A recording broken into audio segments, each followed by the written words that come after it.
नमस्कार विद्यार्थियों। पिछले अध्याय में हमने पढ़ा था समानता किसे कहते हैं, समानता का क्या अर्थ होता है। आज हम देखेंगे समानता कितने प्रकार की होती है। अनेक विद्वानों ने स्वतंत्रता के विविध प्रकारों को उल्लेख किया है। उसी प्रकार विद्वानों ने समानता के भी कुछ प्रकारों का उल्लेख किए हैं। लास्ट की समानता के मुख्य रूप से दो प्रकार सामाजिक तथा राजनीतिक समानता का उल्लेख करता है। बारकर भी समानता के दो ही प्रकारों सामाजिक और राजनीतिक समानता का विवेचन करता है। वह सामाजिक समानता में ही आर्थिक समानता को शामिल करता है। लेकिन लॉर्ड ब्राइस समानता के चार प्रकार बताते हैं, जिसमें वो प्राकृतिक समानता, सामाजिक समानता, राजनीतिक समानता, नागरिक समानता को शामिल करता है। इस तरह से प्रत्येक विद्वान ने समानता के भिन्न भिन्न रूपों का चित्रण किया है। आधुनिक समय में समानता के अनेक प्रकार होते हैं, जो इस प्रकार हैं। प्रथम है प्राकृतिक समानता। सामाजिक समझौता सिद्धांत के प्रतिपादक जॉन लॉक प्राकृतिक समानता का उल्लेख करते हैं। इस समानता के प्रतिपादकों का मानना है कि प्रकृति ने सब मनुष्य को समान बनाया है। प्रकृति के अनुसार मानव समान है। प्रकृति ने उनमें भेदभाव नहीं किया है। प्राकृतिक अवस्था में सभी मानव समान थे और प्राकृतिक नियमों का पालन करते थे। लेकिन आधुनिक समय में प्राकृतिक समानता का सिद्धांत मान्य नहीं है।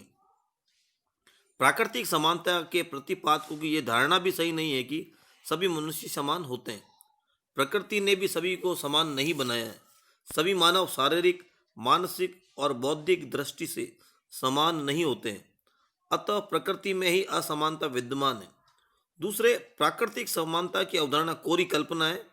यथार्थ में इसका कोई अस्तित्व नहीं है। तीसरी बात, प्राकृतिक असमानता एक सत्य जिसकी अनदेखी नहीं की जा सकती। उपयुक्त आलोचनाओं के बावजूद प्राकृतिक समानता की अवधारणा का अपना महत्व है। यह अवधारणा इस बात का प्रतिपादन करती है कि सभी मनुष्यों को दूसरों के समान ही समझकर राज्य द्वारा सभी को विकास करने के समुचित अवसर प्रदान किए जाएं तथा इस दृष्टि से किसी भी तरह का भेदभाव नहीं किया जाए। दूसरी समानता होती है सामाजिक समानता। प्राकृतिक समानता के बाद सामाजिक समानता के विचार का विकास हुआ। जिस समय सामाजिक राजनीतिक समानता का कोई उल्लेख भी नहीं किया जाता था, उस समय भी राजनीतिक विचारकों तथा समाज सुधारकों द्वारा सामाजिक समानता के सिद्धांत का प्रतिपादन किया। उदाहरण के लिए हम देख सकते हैं कि संयुक्त राज्य अमेरिका के राष्ट्रपति अब्राहम लिंकन ने सामाजिक असमानता की प्रतीक दासता को समाप्त करने के लिए भगीरथ प्रयास किए। महात्मा गांधी ने दक्षिण अफ्रीका में गोरे काले का भेद समाप्त करने के लिए सत्याग्रह चलाया। बाद में उन्होंने भारत में छुआछूत तथा अस्पृश्यता को समाप्त करने के प्रयास किए। डॉक्टर भीमराव अंबेडकर ने भी सामाजिक असमानता को समाप्त करने की दिशा में पुरजोर प्रयास किए।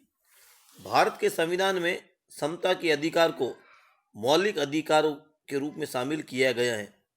10 अक्टूबर 1948 ईस्वी की संयुक्त राष्ट्र संघ की मानवाधिकारों की सार्वभौम घोषणा में भी सामाजिक समानता को शामिल किया गया। इस प्रकार सामाजिक समानता अत्यंत महत्वपूर्ण होती है। इसमें निम्न बातें शामिल हैं। सब व्यक्तियों को समान अधिकार प्राप्त हो। सब व्यक्तियों को समान अधिकार प्रदान करते समय धर्म, जाति, नस्ल, वर्ण, संपत्ति के आधार पर किसी प्रकार का भेदभाव नहीं किया जाए। दास प्रथा, बेगार, छुआछूत को स्थान नहीं दिया जाए। स्त्री और पुरुष की स्थिति समान मानी जाए। सामाजिक समानता की स्थापना केवल राज्य तथा कानून के द्वारा होना संभव नहीं है। इसके लिए नागरिकों का दृष्टिकोण उदार तथा व्यापक होना जरूरी है। स्वयंसेवी संस्थाएं भी इस दिशा में महत्वपूर्ण निर्वाह कर सकती हैं। सामाजिक समानता को राजनीतिक समानता की पूर्व शर्त के रूप में स्वीकार किया जाता है।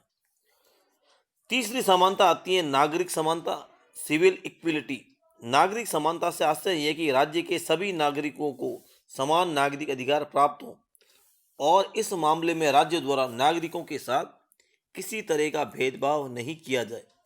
ऐसा होने पर भी नागरिकों में राज्य के प्रति विश्वास की भावना कायम होगी। नागरिक समानता की स्थापना के लिए यह जरूरी है कि कानून के शासन की स्थापना की जाए। नागरिक समानता की दृष्टि से यह भी जरूरी माना जाता है कि राज्य जाति, धर्म, वर्ण, नस्ल, संपत्ति के आधार पर किसी प्रकार का भेदभाव नहीं करे। नागरिक स्वतंत्रता के लिए आवश्यक शर्त होती है कि राज्य में सभी प्रकार के विशेष अधिकारों की व्यवस्था को समाप्त किया जाए। अब नागरिक समानता के लिए समान सिविल कोड, समान कानून, समान न्यायालय, समान दंड की व्यवस्था भी होनी चाहिए। सभी नागरिकों को राज्य के द्वारा प्रदत्त अधिकारों का स्वतंत्रता पूर्वक उपभोग करने के समान अवसर प्राप्त होने चाहिए। नागरिकों के इन अधिकारों का समान रूप से संरक्षण भी होना चाहिए। अगली समानता आती है जो बहुत महत्वपूर्ण होती है, उसका नाम है राजनीतिक समानता, पॉलिटिकल इक्विलिटी। किसी भी लोकतांत्रिक देश में राजनीतिक समानता को बहुत महत्वपूर्ण माना जाता है। राजनीतिक समानता का अर्थ है सभी नागरिकों को लिंग, जाति, नस्ल, धर्म, संपत्ति का भेदभाव किए बिना शासन में भाग लेने का अवसर प्रदान करना।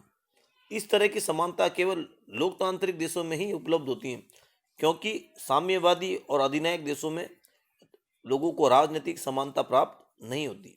राजनीतिक समानता में नागरिकों को समान राजनीतिक अधिकार प्राप्त होते हैं।